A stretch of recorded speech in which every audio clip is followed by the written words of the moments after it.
Hello everyone, Biff and Chelsea here, coming to you live on a crazy Friday. Yes. Yes, it's the Friday before Thanksgiving holiday. One of our busiest Fridays, as you guys can imagine, between people trying to leave town, people trying to get their dogs clean, people trying to just get their dogs out of their hair while they prepare and go grocery shopping. Yep. So, crazy day here. Yep, so guys, listen, if you're tuning in, we're going to cover some cool stuff today, talk about the holidays, how it affects our business, what you can expect from Meiju during the holidays. We're also going to just lightly hit on the effects of people food on your pet. We're not health experts in any reach of the imagination, but you know, through life experiences and being in this business and reading articles, just kind of getting an understanding of what the effects of these rich fatty foods do to pets. Not good. So we're going to hit on that. We'll also talk about a cool special that we have going on for our holiday boarders during Thanksgiving. We've got a little promotion going on for our holiday time ultimate pet boarding package. So we'll hit on that. And we'll hit on other stuff too. Guys, right now we're going to just ask you to hit the like, the wow, the heart, the laugh button, give us a comment, share the video, guys. We're trying to get this out to as many people as possible and grow our audience. We appreciate everybody that's watching now. If you are watching, chime in. Who are you? What's your pet's name? And where are you watching from? Hey, Miss Storman. Oh, Auntie Margie. Yay. Hello. So, yeah, guys, chime in. Let us know you're watching. It is great, and we're going to do a rebroadcast of this. So, what you want to hit on first, Chelsea? Let's see. We could start with Dr. Abby's interview and just go in with that. I mean, you guys... I do the same thing. You know, you're at the table, the dog's been begging since you started cooking dinner, and you think, what's a piece of turkey or ham or mashed potatoes or anything? What's that gonna hurt? And you give it to them. And the interview was really interesting. I had never honestly really put that much thought into it. I don't necessarily give my pets a lot of table food anyway, as a rule, but people do, and it's a way that they show love and affection to their pets. It's just a way that they connect with them. Right. But it was, I don't know if you guys have ever or have been to Dr. Abby's Facebook page, but the interview is on there, and like the Emerald Coast Mobile Vet. That's what it is. Emerald Coast Mobile Vet. That's the mobile vet in town. Yeah. And if you go to her Facebook page and check out the article, it's a really quick but interesting read, and things you just don't think about when you're giving, your pet this food during the busy time. And I think if you're, as a rule, like even with us, we do a turkey, rice, and vegetable dinner that we cook in a slow cooker. The thing is, it doesn't have a lot of oils and fats and stuff added to it. It's just simple food with nothing added. Yeah. I think I was at a barbecue one time, and somebody fed their dog like a greasy something, and their dog was immediately sick. And I think it's the saturated, greasy, fatty, your turkey that's been sitting in its own juices, and you feed them, stuff that's been saturated in that grease, the casseroles and the different things. And I know Dr. Abby said the number one thing is, within a couple of days of them eating that, their body's processing it. And from what I gathered from the interview, it causes pancreatitis. And if you've never had a dog, have any of you had a pet that had pancreatitis? Yeah. Chime in, let us know, guys, because I have personally seen pets with pancreatitis just from changing diet from one dog food to another. To a different one, Or feeding a rich, fatty a treat. People feed, go from feeding a nice, clean treat to giving something like Beggin' Strip type. Not really Pepperoni, saying anything negative. It's just something they're not accustomed to. Right. Yeah, not necessarily. And from what I understand, that higher fat and rich stuff in those treats can affect their pancreas, and if it really gets an attack, guys, it can literally kill your dog within like a few hours. Yeah. I mean, it's pretty quick. Yeah, pancreatitis is super scary. I mean, we've dealt with it here as a kennel. You know, we've seen all kinds of issues and things, and you have to catch it like that. And yeah, it's not fun. It's definitely very scary. Lots of throwing up, lots of diarrhea, lots of pain. They're really walking with their gut pulled in because it hurts. And you know, just through the years, we've learned to recognize it really, really quick. Yeah. And the sooner you can get them to the vet and get them the treatment that they need, the quicker it is for them to recover. So that's that. But guys, go to Emerald Coast Mobile Vets Facebook page. Check it out. They actually did an interview with, was it a news? I think it was WJHG, if I'm not. Yeah, it was one of the news channels or yeah. News Herald. I think it was TV though. Yeah. Did an interview. It was really, really good. So guys, just be aware. Don't feed your pets the table scraps and the casseroles and let them eat all that kind of good stuff. We always want to treat them to something nice, but they just can't handle it. So just be aware. I understand that from one of the other local vets, I think it may have been Dr. Favaloro at Forest Park. I spoke with him, and he said the #1 holiday that he gets the most calls about dogs that are just really, really sick is the 4th of July. Really? Because everybody's cooking out. Oh, they're outside. And they're feeding their dogs cheeseburgers. Outside, and the kids are feeding them stuff. And right. Okay. Here's some baked beans. Yeah. And so very, very interesting. So anything else you want to hit on there? Not Did anybody chime in? We got a couple. Let's see. Hey. Hey, Biff. Hey, Chelsea. Hey, Stephanie. Hey, Stephanie. And Bo Burr. Yes, hey. And that's all your kids, Sammy, Cooper, and Izzy. There's Ty. Bonnie. Hey, Bonnie. What else we got? Auntie Margie. Happy Thanksgiving. Yeah. Thanks. I was curious about that. Yeah, there's a lot of good information and like stuff that you just don't think about. You live your everyday life and you love them. You love them. Yeah, I mean, it could be a situation where you've done the same thing for the last 5 years and given a little bit here and there, but you know, it may be just this one time that just over time they've developed some other sensitivity to it. Yeah. And you may have a problem this time. So yeah, because I had with my dad, he used to every Thanksgiving give my parents' dogs the ham bone, like the end, and I'm like, Dad, no. Right. Did he listen? No. Right. But, and pork is one of the worst ones because it is so fatty and rich and salty and it's a cooked bone. Like, don't. Right. No, that's another good point. Yeah. You know, the bones. Raw bones are okay for dogs all day long, but when you cook them, especially your chicken bones and turkey bones, they become very brittle and they can chew those up and it'll actually cause issues internally because they can get poked inside. So things to be aware of. Absolutely. All right. So been a crazy time here. As we mentioned, it's Thanksgiving week for us. The kids are getting out of school and it's really, really interesting how it affects our business. As Chelsea. Who am I? Chelsea. As Chelsea mentioned, we're live. Anyway, this is us. As Chelsea mentioned, this is good. It's been very crazy. I know. All right, cool. Anyways, it's a very busy right now, and it's been very hectic. And you know, we get a lot of boarded pets in. We get a lot of grooming in right now. Everybody's wanting to get cleaned up. Daycare is really busy, and then you also incorporate everybody that's here for grooming and everybody that's here for boarding. They can all incorporate that daycare social into their visits. So the daycare numbers, not only do we have 100, 120 off the street, now you start incorporating all these others that are doing it with their grooming and their boarding. Now you have an added 30, 40, 50 dogs to that, so your daycare numbers go up.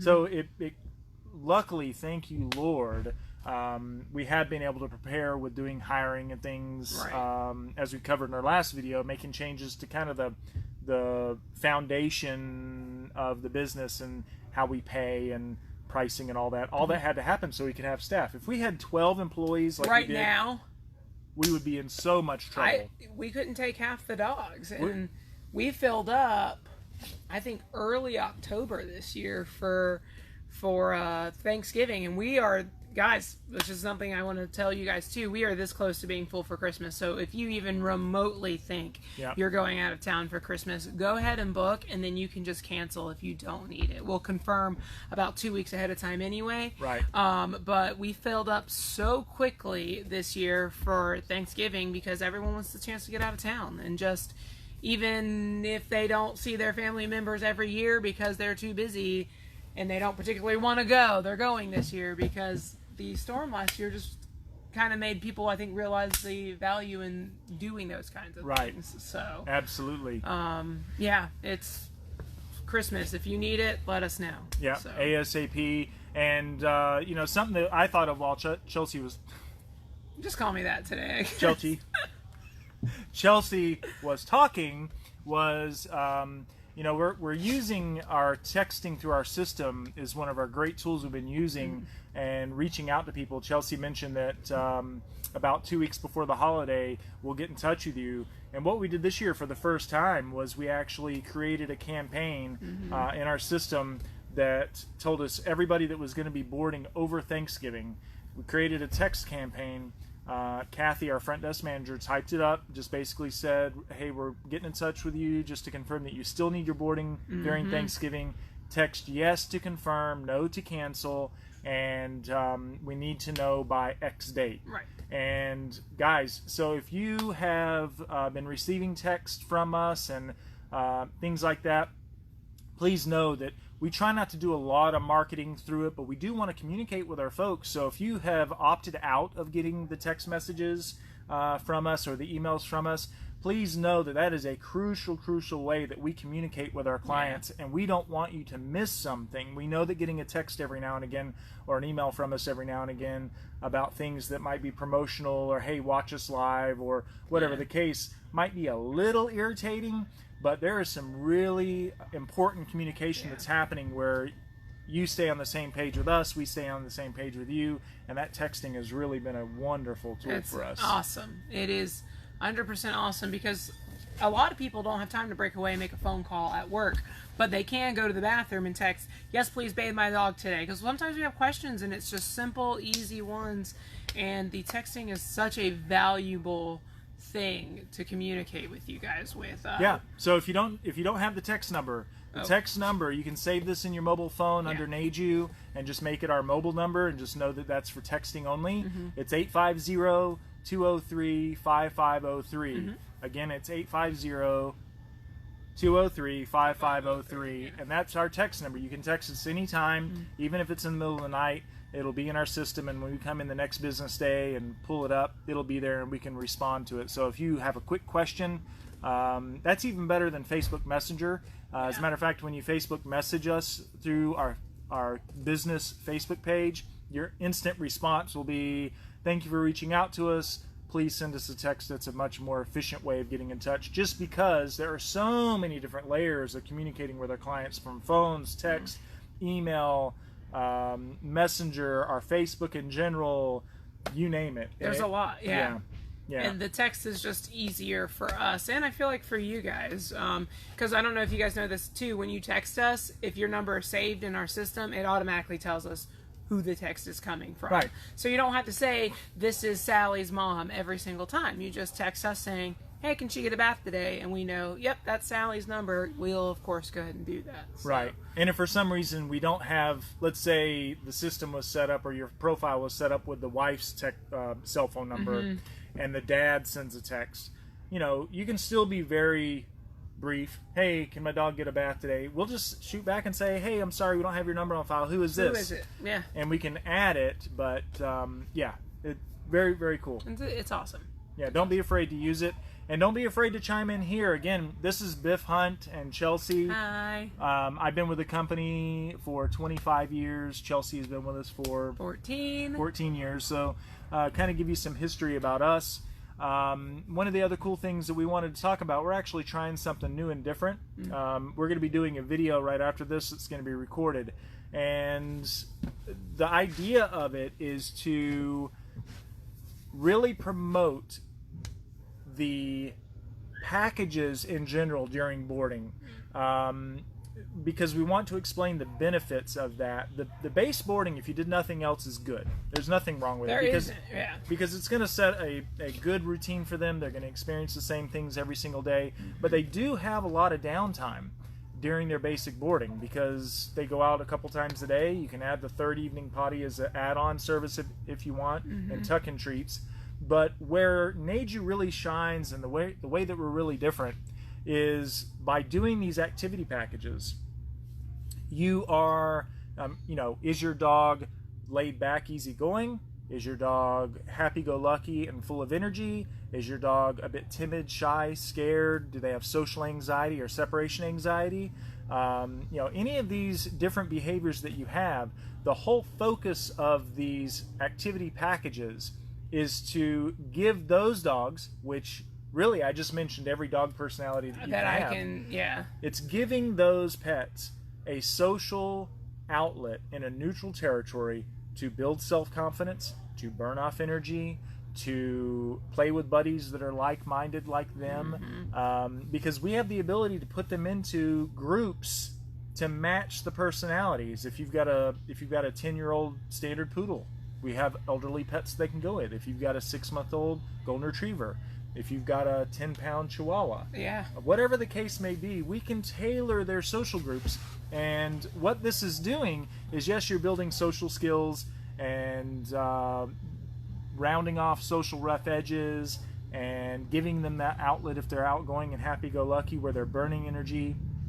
A lot of the behavioral problems that we see from pets is just simply because, as a rule, when you're talking dog world, they're living a pretty sedentary life compared to what they would be doing in nature. Correct.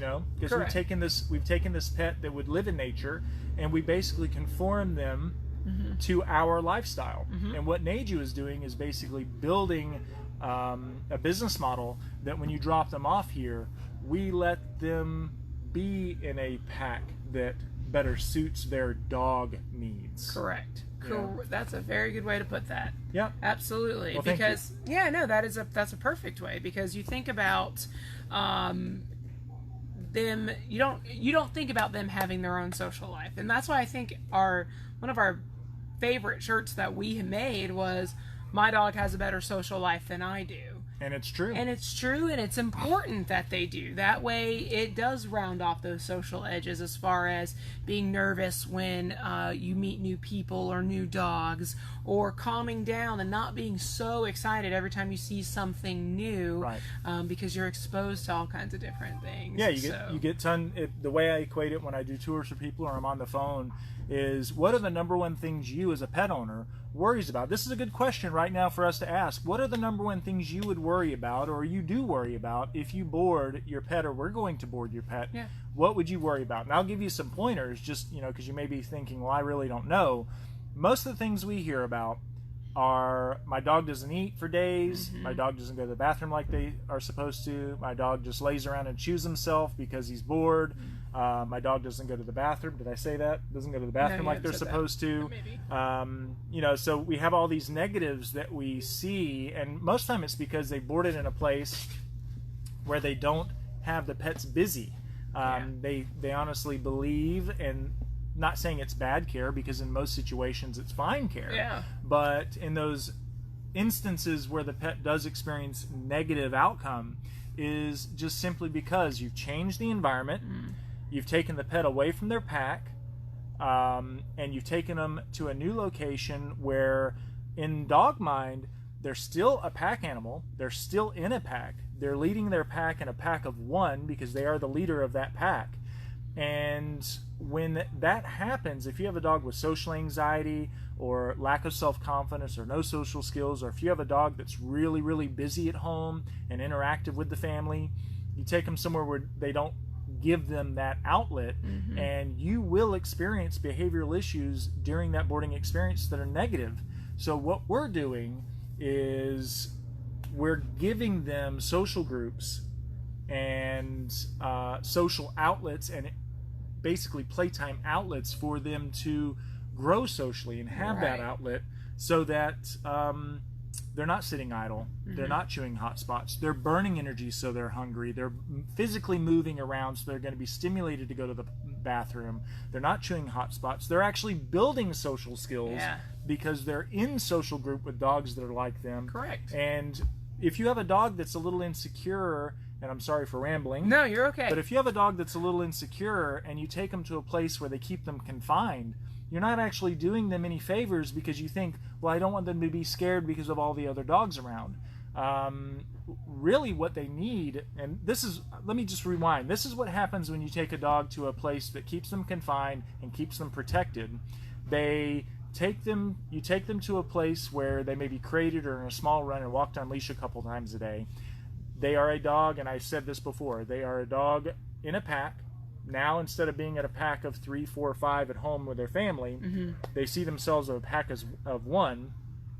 And if they're shy, timid, or scared, they're leading that pack of one with fear and intimidation. Yep. Right? Because that's all that. Yep. So without some outside influence on this pack of one that's leading their pack of one with fear and intimidation, how do you influence and change this dog's behavior without other influence from others? And honestly, people, we're great and we take great care of them, but we're on a different level naturally than the dog is. And what we do here at Neju is we take that dog that may be shy, and it could be a 1-year-old Labrador or Standard Poodle that typically is very, very outgoing, but because you've removed that dog from the territory, that security zone. Exactly. That security blanket has been removed, and now they don't have that security blanket to have the self-confidence to lead themselves with confidence. Correct. So what we do is we take that dog that's a little bit insecure, and we find a group that's going to be good for them to go with. It's not going to force themselves on the new dog, but to lead them by saying, hey, we're going to go over here and do this. If you want to join in and follow us, that's a key word, key phrase, follow us, you're welcome to do that. Yeah. And the natural tendency is those alpha dogs that we're putting the new timid dog in with is going to naturally follow their lead. And when that happens, they are having to step out of their comfort zone of being the leader of the pack and rely on others to give them guidance on how they're supposed to feel, what they're supposed to do. And you have just taken a step to allowing them to follow others' leads and grow socially, just like sending a kid to summer camp. It's the same. It is absolutely the same. And what I wanted to touch on too, and the most common thing that I hear is what you said. I don't think they'll enjoy it. But I also hear they won't go in the water. They never go in the water. Right. And when they come back and they pick up and they've seen pictures of their dog in the water, they're like, how did you get them to go in there? We didn't have anything to do with it. We didn't have nothing to do with it. The dog follows and was looking for guidance, and the other dogs are all doing it, so let's do it. This is fun, okay. And it's not, your dog will build itself up without any people doing it. Right. You don't need, That's what I try to explain to people too, is most people, when you have a pet and you say, you know what, I've got to go talk to a professional because my dog chases the cars and my dog goes crazy when the doorbell rings and the kids ride by on a bike and he goes crazy. You know, you go to most professionals and you present these issues to them and they say, well, you need to take our obedience class. Right. The issue with that is, I'm not saying there's anything wrong with obedience. Obedience is awesome. But obedience just creates consistent communication between the pet and the human that's handling it, and it is only effective as long as the human being has the ability, the willingness, and the knowledge to physically and verbally reinforce those commands. If you cannot, because the dog's across the yard, reinforce the command physically, or if he doesn't respect the situation to listen vocally or verbally, then the dog is able to control you. You're not controlling the situation. Correct. Right? Because they're able to control the situation because you can't control the dog. So that's where, if a dog's chasing a kid on a bike and you can't get them to stop, your obedience means nothing. Yeah. right? So what did NAGU come up with as a way to alleviate that situation? And the way we came about it is, what is it that's causing the problem? And the question I have for people is, if you're sitting at home on the couch and there's nobody around and you tell your dog to sit, do they sit? Yeah. How often? How much? Like a percentage? Well, like 80, 90% they'll sit for me. Well, good. If you're walking on leash and there's nobody around, does your dog pull you? No, they're pretty good. So when do you have a problem with your dog doing that? When there's somebody that rides by on a bike, or the doorbell rings, or the car goes by. So the question we have is, does your dog have an obedience issue, or does your dog have a social problem? If it knows the commands, the social, like the communication, it knows. Mm-hmm. Yeah, exactly. It's when the instinct kicks in. It's when you flip the switch from intelligence to instinct. The intelligence is knowing the communication. Correct. The instinct is chasing something out of competition and chase. So how do we overcome that? And what we've done is we take the work away from the pet owner. Right. We take the work off of us too. The only thing we do as NAGU is we create the environment that best suits the individual dog's needs to grow socially, to build social skills. So what we do is, like what we talked about in our daycare and our park adventures and those types of social things, is by matching them with... Go ahead. We have a question. We have a question. Okay, so real quick. By matching them with dogs that match their personalities, giving them a group that's going to allow them to grow socially without fear and intimidation, you are basically, over time, in a neutral territory without mom, dad, yard, car, putting them in an environment where they have to rely on themselves only for self-confidence. So there's no security blankets that are going to be a catalyst for behavioral issues. Not only are they relying on themselves, they learn to follow the lead of others, because that's natural for them as long as it's done in the right way.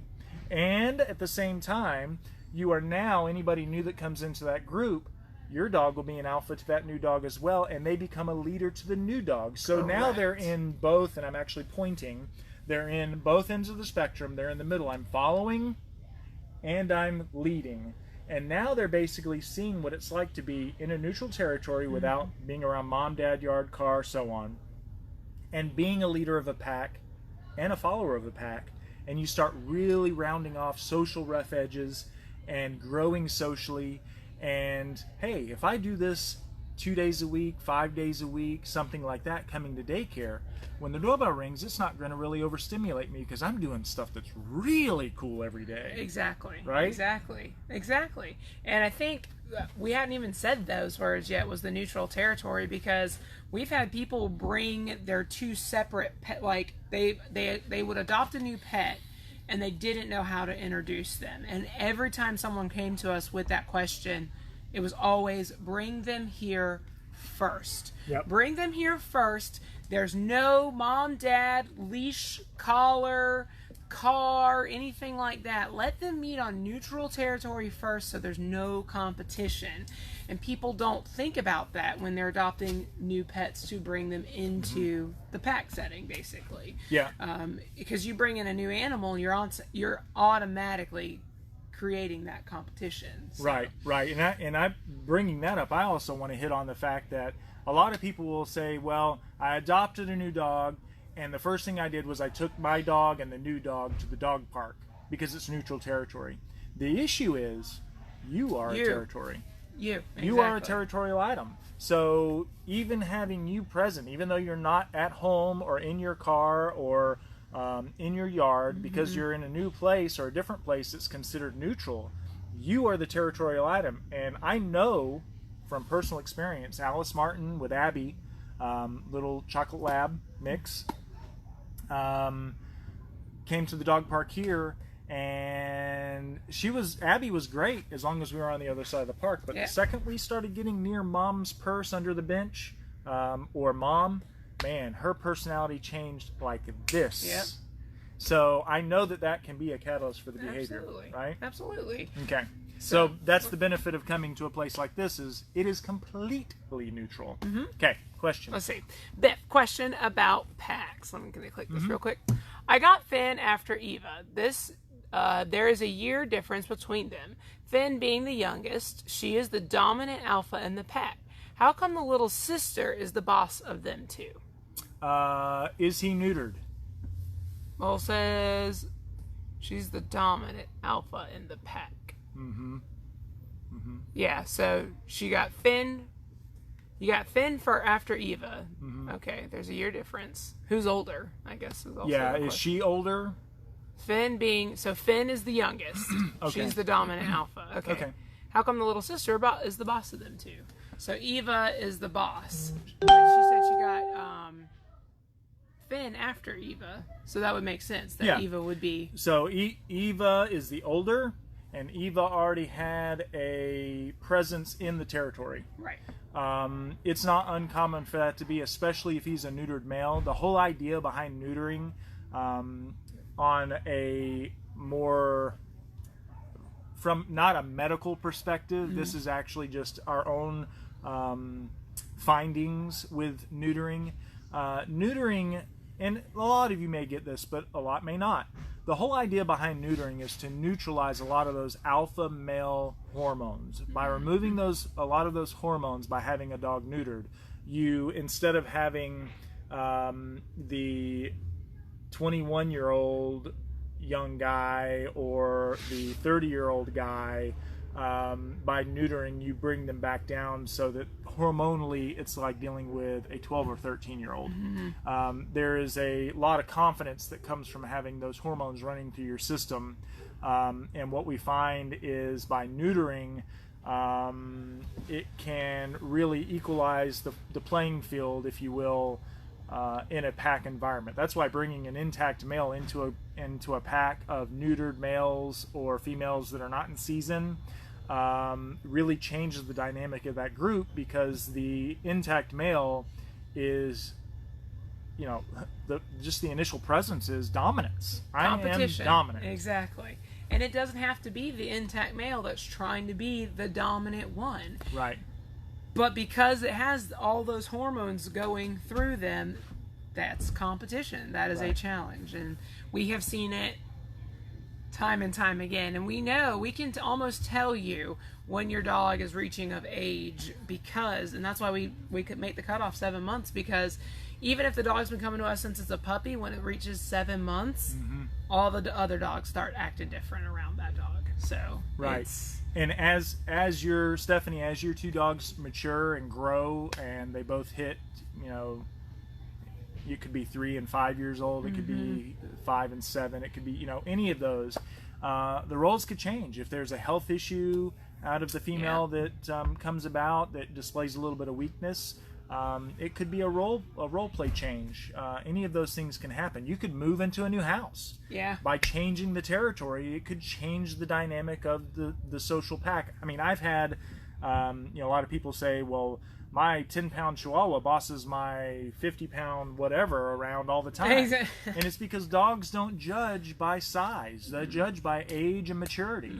And if you've got a 10-year-old Chihuahua that weighs 10 pounds that's intact, and you've got a 100-pound Mastiff mix that's neutered, that's 6 months old, or that's a year old, there's going to be a dynamic there of respect from the younger to the older and the older to the younger. Yep. Which actually leads into a whole nother topic of, your mature dog will be able to discipline the young dog. So if you brought in a 6-month or year-old dog and you've got a 10-year-old, there is a sense of respect from the younger to the older, but at the same time, that older dog thinks he can discipline the younger dog. Well, now you translate that into the people world with dogs. Why did my 5-year-old snap at my 2-year-old dog? My 5-year-old dog snap at my 2-year-old child? Well, in reality, that mature dog that is a full-fledged mature adult, socially has every right in the dog world, in his mind, to correct it. It's my job to correct and keep in line the immature who needs to be taught. Yep. So that's why that happens. In most cases, it does not happen, but sometimes it does. Sometimes it does. Reality. Yep. So Miss Brand said, yes, she sees that all the time at Al Helms Dog Park. Some dogs are possessive of their owners. Absolutely. yep. And you will see it, and it causes a lot of issues, especially if the owner knows how the dog can be and is slightly nervous at all. Right. The dog will feed off of that energy, which means, oh, he's nervous. Okay, now I definitely need to protect them. Not only that, but they can control the situation because if a dog is leading with confidence, if they're leading with confidence, if a dog is basically physically or verbally controlling the issue or voicing or leading their opinion, and the person that is there with them is displaying lack of confidence and control over the situation, the dog is going to get worse because they Correct. know that they have a hand up on the person that should be handling them, and it's going to escalate. Yep. That's just the way it is. That's how it is. Absolutely. Right? Yeah. Yeah. So, anything else? Let's see here. And then there's BB King. And then there's BB King. He's goofy. He just has no. My favorite story with BB King is Mom had a Jeep. Yeah. Pulled up to her house. BB King saw the cows. BB King jumped out of the Jeep and went and played with the cows for about 30 minutes. And she's like trying to shock him because he had a collar on. And he's like, no, it's fine. I'm having a good time. What are you doing? So, Yeah. that was a fun story. It could actually be another topic that we talked about with shock collars. Yeah, we could. Yeah. There's a lot of people that have mixed emotions about shock collars. And they are very, any type of training tool. A lot of you guys use a lot of different ones, and a lot of you guys have asked me about a lot of different ones. And I don't know. Is that something you guys want to? Yeah, well, let's talk about it real quick and brief. The thing I want to do is just kind of lay out my position in it. And what I've had to learn over the years is our dogs, our pets, are in our lives for our enjoyment. We need to be able to control them, ourselves, and the environment that they're in a way that doesn't cause problems for others, right? So, in my mind, we need to do anything in our power to be able to do that. I know in our dog park, with us taking people's pets to the park, there are some dogs that go to the park that would never be able to without being able to control them from 100 yards. Correct. Just by giving them a little pinch. Boop, beep. I can reinforce my voice from 100 yards away. I'm still in control. Yeah. You're not. Not to pick on Abby Martin, but Abby, come! Yeah. And by able to physically reinforce what you're saying, it teaches them that I can't get one over on them. Correct. And what that in turn does is, rather than that pet kicking the crap out of somebody and ruining the day, is because we're putting him in an environment where we wish that everything would be fine, but you're creating chase and competition. And a lot of the breeds that we deal with don't do well in that situation. No. You know, what is a greyhound? What is a greyhound? What are they supposed to do? What are they supposed to do? They're a sight hound. And what do they do for sport? They do lure coursing, which means they chase varmints. Yep. And what do they do with that varmint when they catch it? They don't hug it and kiss it. No. They eat it. Dachshunds even. Right. I mean, they're bred to do something. They're to ground dogs. So, you know, that simple point is, by using these tools, though, you know, because I've had customers say, I went to this store and wanted to buy this whatever, and this honestly uneducated human being told them, you're going to break your dog's spirit. No. If used correctly, it's a tool just like a training collar Just like a training collar. It is. The whole idea behind it is, when you're teaching a dog right from wrong, the way that old school obedience training from my dad, who started teaching obedience 40 some odd years ago, it was called CAP, Command Action Praise. And at the same time, you had correction praise. Correction praise. As long as you're giving a correction and the dog stops because you've been able to physically or verbally stop what they're doing and correct the problem, you could then follow it with a praise, and you've just completed the cycle of, don't do this, I like it when you do this. Good dog.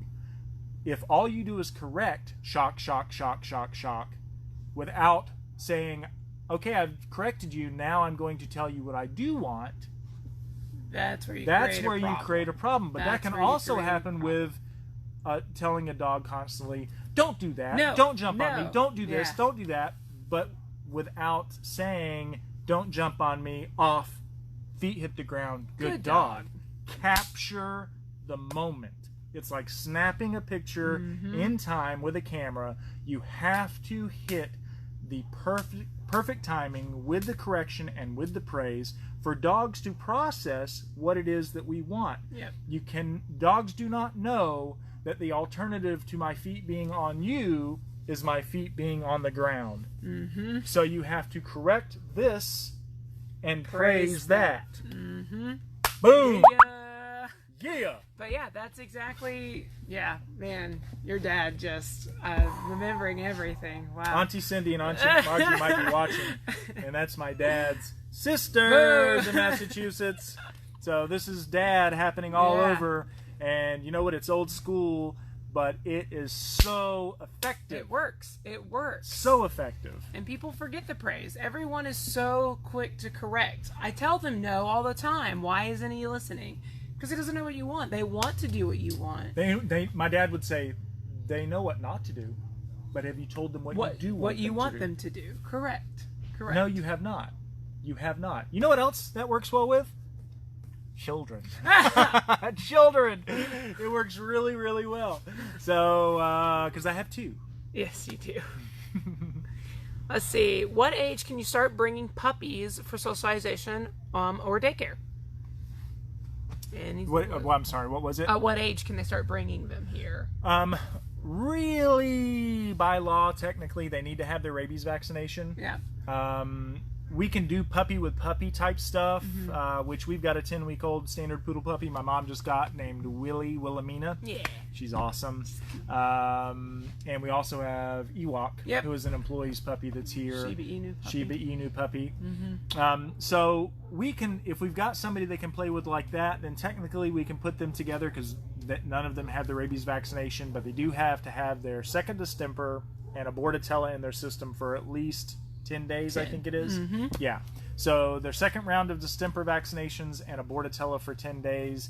And if we have pups they can come in and play with here, then they can certainly come in and socialize. The sooner the better, guys. Yeah. The sooner the better. Yeah. Some vets will give rabies vaccinations earlier than others, but just like with children, during those early months, those early years of development in dogs, the early months of development, it's going to be so important before the hormones really start kicking in to start building those social skills. And that's with you and without you. That's where daycare, I've talked about this before, and, Chelsea and I take it for granted that, we said it in the last video, so I hate saying it again because I don't want to repeat myself, but there's a lot of people that may not be watching the last video or this video, vice versa, but blank. Where were you going with that? Right. Repeating ourselves. So the repeating ourselves, but the sooner you can start, the better off you're going to be, and rounding off those social rough edges ASAP, building those social skills. What? I'm going to touch on too that dog parents correcting. You were talking about correcting, like the mature correcting the young earlier. What I've noticed too is people will pick up their puppies and go, man, mom was so rough with them when we went to go get them. I couldn't believe how rough she was being. The actual dog mom. The dog mom. Yeah, technically the bitch. Yeah, exactly. How she was treating the puppies. And those puppies will grow up to be the most roughhousey, wrestling, like ready to rock and roll dogs. So I want you guys to know that even from that young age, the lessons that they're learning, they're taking those with them as well in those first 8 weeks. So it matters. The early stages matter. Right. So yeah. Right. Oh, and it was the with you and without you thing, and repeating yourself. It's important to socialize with you, take your pets places, let people introduce, so on and so forth. But it's so important to get them. That's where I was going. Okay. It's so important we believe that there's one key thing that a family, a pet owner should invest in that's more important than any other investment, or at least as important as the other two main investments. And I'm not talking food and vet care and things like that. We all know that a pet needs a loving family that's going to create pack bond and routine and things like that. That's a given. The other thing that's well known is I've got this family and this pack bond for this pet, but now I need to create communication. So everybody knows I need family and I need obedience. The third thing that's missing from the equation that is less known, and we're trying to correct this, is neutral territory socialization in an environment that will allow your pet to grow socially without fear and intimidation. That is the third key to the catalyst. Mm-hmm. I'm going to have to get some water. That a lot of people don't know is just as important as obedience, if not more important than obedience, because your everyday communication will work just fine. I'll get that, yeah. It will work just as well when the kid rides by on the bike as the $100 or $200 obedience class that you took, because if you can't control the dog, you can't control the dog, no matter if you paid $5,000 for the classes and sent your dog off to some obedience school, which we see and have seen. You send them off. The obedience is only as good as you are able to control it. Where the daycare comes in, the neutral territory socialization, is if you round off those social rough edges, the obedience becomes more respected. Yes, there you go. It becomes more respected by the dog, because not because the dog is taught better or responds better. It's the catalyst for that behavior is not as overstimulating, and they're more willing to listen because they're not as willing to chase. Correct. Or to run the neighborhood. The way you described it to me that I always remember is why are kids excited about Christmas? That was the way you always... Kids are always excited about Christmas because they're getting new gifts every year. So, but what happens if you get a gift every single day? Every day. Eventually the kid's going to be like, I got a new gift. That's cool. So when birthday rolls around, when Christmas rolls around, or whatever holiday it is that you may celebrate or not celebrate, when that gift is given to the child, the significance of the time is not as important because I've been getting gifts. Correct. Socially, that's what you want with a dog. That's what you want. You want the dog to look more like, oh, okay, it's another dog. Who cares? I see them every single day. That's what you want. Yeah. That's what you want. That is your main goal. If the only time your pet really gets outside stimulation besides the four walls and four fences of their everyday life, if the only time that is at the groomer, at the vet once or twice a year, the occasional car ride, expect behavioral issues unless your dog is just really chill. Yeah.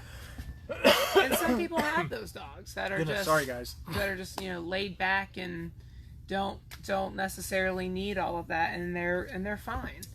And then some people wonder why they're chewing their walls. So that's why we're coming at you guys with a lot of information as every Friday. Right. I actually like the neutral territory. When dog sitting my sister's dog, I like to have them meet up first down the street and walk home together. Yeah, exactly. Perfect. Exactly. Yep. And in that situation where you're sitting another person's pet, there really, a lot of times there isn't, because of the situation, isn't a way you can really drop off and remove yourself. Right. Exactly. They're going to be there either way. Goodness, I'm sorry, guys. Talking too much.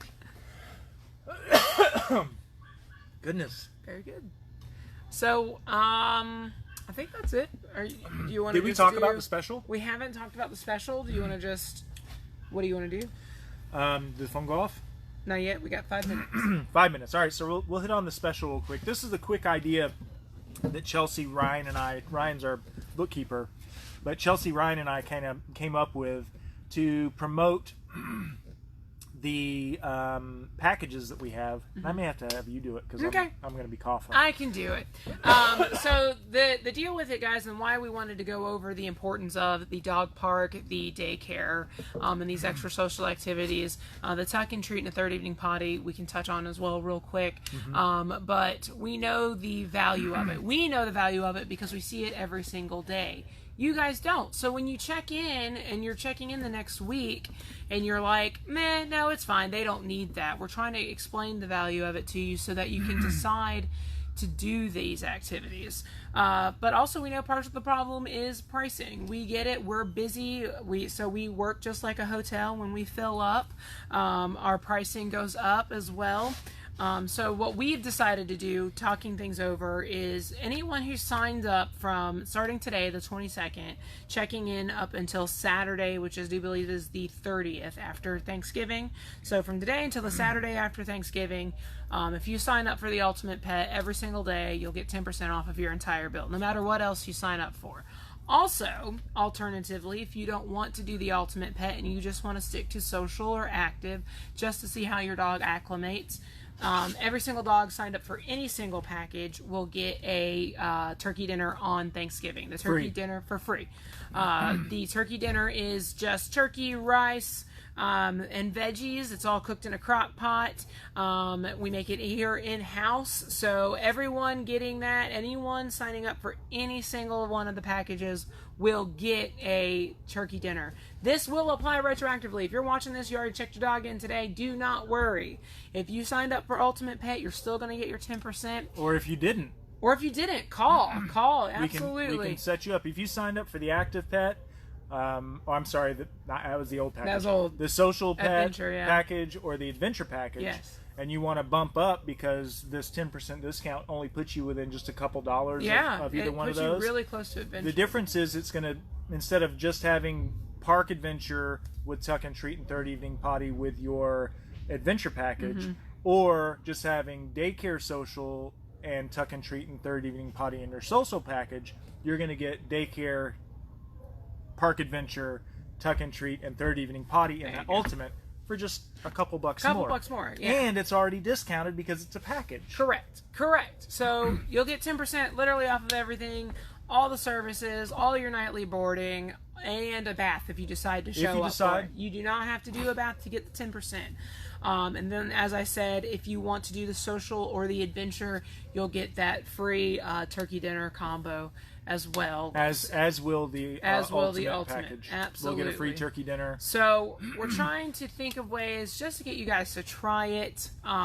We know it works, but we know that some of you guys just haven't gotten to experience it. Some of you may not have even heard about some of our packages, honestly, because when it comes to check-in time, which is why we wanted to create a video for this, when it comes to check-in time, it's crazy. I don't know if you guys have ever been in here between 7:30 and 10, but it is an absolute madhouse, as is between 4 and 6. Right. It's crazy. Which is why we had to have the daycare drive-through, was to get our 100-plus daycare clients that are checking in and out during those times out of the equation and have a more convenient way of checking in and out by staying in their car and just being able to zip out of here. Yeah. You figure you have, like today, how many grooms do we have today? 59. 59 grooms today, and we were checking in how many boarders? Like 70. Easy. Okay, so 70 boarders checking in and 59 grooms, and most of those are being checked in during those busy times between 7:30 and 10 and between 4 and 6. So we're trying to create ways to streamline your check-in process and also educate you so that you know coming in what it is you want without having to stand here. I needed to be on the road 15 minutes ago. I got 3 kids in the car, and my husband's waiting on me. I gotta go. I'm not doing it. I don't care. Just take care of my dog. I'm leaving. Right. Exactly. So by doing this, we're gonna put this educational type video, one in the emails for confirmations, and also on our website, so that you'll get this kind of interaction on the website and also in our portal system if you choose to do any of the packages or even the standard boarding without packages. Just a quick video that explains the benefits and also the other things that go along with it. Exactly. I think it will help everybody. And 2, guys, if you guys are boarding with us and you want to bring your food, bedding, blankets, toys, treats, medication, there's a way that you can actually streamline everything as well, so that when you get here, you're not having to tell us what needs to happen and we're having to take the time to write everything down and possibly miss a detail. You can actually go in and edit your pet's information, if you have a reservation or not, and plug in all your food, all your feeding instructions, all your medication instructions. And if you go to the website, on the owner provided belongings section, there's a drop down menu on the dog boarding page, and you can actually click on the food requirements, and it tells you how to package your stuff, how to label your stuff for anything that you bring, and some of the limitations on what we don't want you to bring, like bowls, unless it's something that's extremely important. But your bowls and things like that. Yeah, typically we provide all that stuff, so you guys just don't have to worry about it. Honestly, we see so many pets, the less stuff that we have to keep track of and wash, the better. Is there a place where we can look at the broken down price list? Absolutely. Perfect. It's all on the website. If you check out, what is it, /boarding? Is it Neju Pets? NejuPets.com / just NejuPets.com, and just click on pet boarding, and then, because there's buttons on the home page, just click on pet boarding, and then just click on dog boarding, and there's a full menu of everything that goes on. It does not have the special on it that we're doing right now. Right. We'll put you the link as well when we get done. We'll link just it let to you. Yeah. Because that way you guys can get a feel for it, which is something real quick as well. If you guys are checking in and you're not sure, let us know. We will take the time to figure out what budget you're working with. Yeah. And we will make it work so your dog, so you don't have to feel like, no, don't do anything because I don't want to go over what I want to spend. Just tell us. We'll happily do it. They can only do it one day, even if it's just one day. Yeah. You guys don't realize the value of breaking up the pet's stay and letting them do that. Yeah, I mean, for instance, if you say, you know what, I really want the ultimate pet, but I don't want to afford right now with the holidays on top of us, spending that extra money every day, let us put in every other day and quote you on it every other day. If you say, you know what, I just can't do that, so what we would say is, okay, well, what do you want more? Do you want daycare or do you want a park adventure? And you may say, well, I want them to have both. Maybe we could alternate days and just do those two services without the package. It's going to be a little less expensive, but we're willing to break all that down so that your pet can take the most advantage of what makes Neju Neju. That's the thing I want people to realize is the basic boarding is great. There's nothing wrong with it. But where we really shine, as we said in the beginning, where Neju really shines is when you're able to incorporate what benefits your pet most. And by spending a few extra dollars to give them the park adventures or the daycare social or the third evening potty or the tuck and treats, those kind of things, that's where it's really going to change the experience for them. So that they got to ride the roller coaster when they went to Disney rather than just walk around. Right? Absolutely. Exactly. So, guys, listen. If you've liked what you've heard, give us a like, a heart, a wow face. Share this video, please. We really wanted to go out and reach a lot of people. We appreciate everyone engaging. I think your phone just went off? It did. All right. We actually met the timer. We did. I'm so proud of us today. You actually set the timer right. I did. You set the timer the last 3 times. It was not good. It didn't work. I messed it up. So, listen, guys. We really appreciate you. We did not do a giveaway. We didn't. Maybe later. All right, stay tuned because maybe this afternoon we'll do a giveaway, guys. If you guys want one, let us know. Comment. Watch this. Whether you're watching the live broadcast or the rebroadcast, if you have questions about anything that we've covered, please chime in. We'll get back with you. I try to interact as much as I can, as quickly as possible, and answer questions. Give us a like, give us a heart, give us a wow. We have really appreciated everybody that's watched, everybody that's watching the rebroadcast.